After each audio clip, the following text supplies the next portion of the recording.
In a time long ago, in a place far away, there was a woman, ravishingly beautiful and gracious. She was married to a noble of high rank who loved and adored her. But it so happened that there was a cavalier who had become besotted with her, every day sending her flowers and love notes and poems, beseeching her to tryst with him. She was beside herself as to how to stop this importuning of her.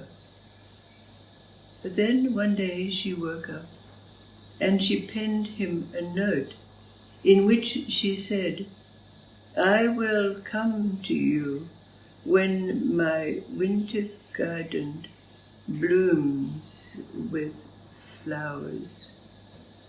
She was pleased with it, thinking this would deter him and quell his anger, because it seemed to be an impossible task.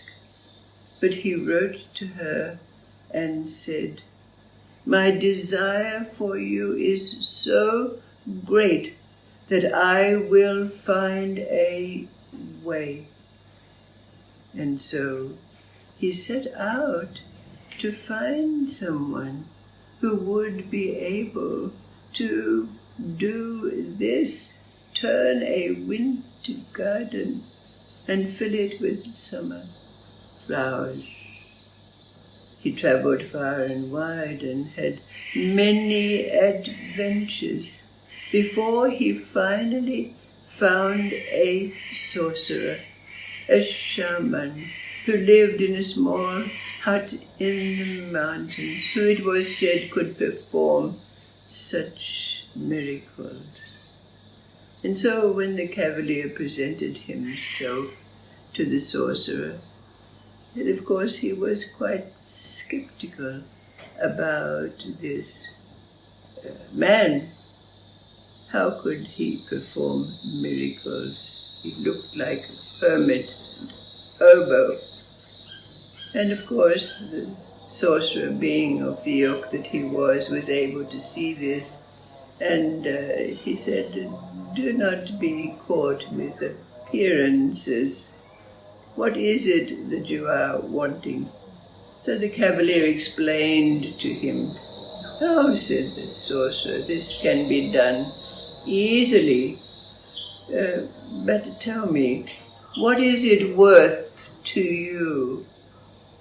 And the cavalier said to the sorcerer, "I will give you half of all of my belongings if you can perform this for me."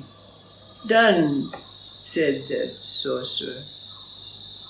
And with that he said a few incantations and waved his arms around a little, and he said, "Be assured, when snow is on the ground, a winter garden will become filled with summer flowers." So the cavalier returned, and it was winter that was imminent, so it was not too long before the ground was covered in snow. And then one day, the beautiful woman woke up and looked outside her window, and there was her winter garden, abloom with every kind of summer flower, and her heart sank. What can I do? I have made a promise, a pledge. But then she replied to the cavalier and said, "I can only fulfill my promise when my husband goes away." But then her husband, who loved her so dearly, noticed that she was becoming so thin and wan and not eating and not sleeping. So he begged her, my beloved wife, what is it that troubles you?" And all of a sudden it all burst out of her. She admitted what had been happening and the promise that she had made to this cavalier. And her husband said, "You must fulfill your promise. You must go to him." And she said, "Does that mean that I have to allow him to have his way with me?" And her husband said, "Yes, you made a pledge, a promise that you must keep." And so, adorning herself in her finery, she made that tryst with the cavalier. But when she was face to face with him, he said to her, "Does your husband know?" And she said, "Yes, he is the one who has made me fulfill my promise to you." And in that moment, the cavalier changed. He said, "I am ashamed. I am abashed. How can I be less noble than your husband? Return to him. I will bother you no more." But then the cavalier went to the sorcerer.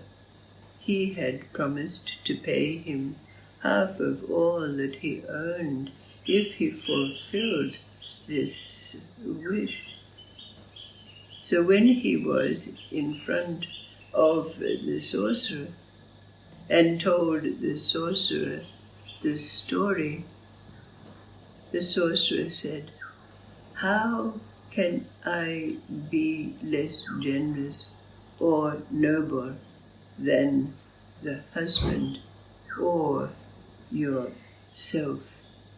There is no payment to be made." The spell was not successful.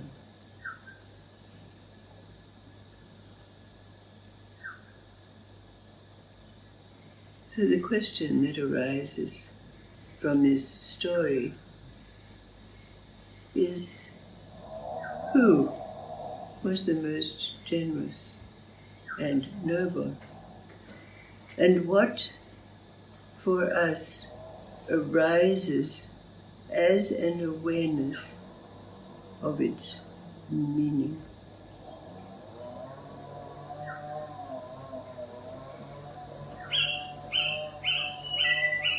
What is it that arises for us as an awareness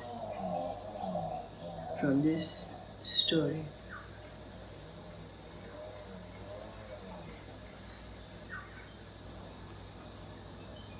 The question that was given from the story is, who was the most generous and noble?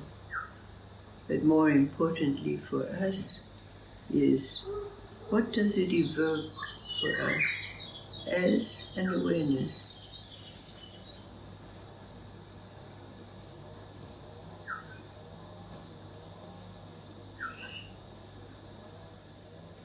Challenging us to ask where we're at.